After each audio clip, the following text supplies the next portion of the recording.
Welcome to Rosh Media. The question for this video is, how do you find out where your traffic is coming from for your YouTube channel or YouTube videos? What you do is go to your YouTube studio, then you go down to Analytics. When you're on the Analytics page, click on See More. From there, you'll see up at the top, it says Traffic Sources.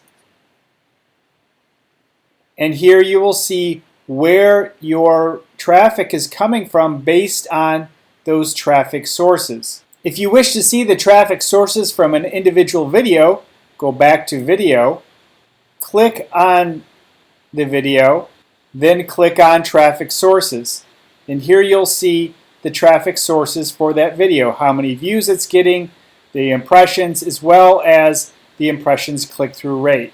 If this was helpful or you're looking for something specific, let me know in the comments below.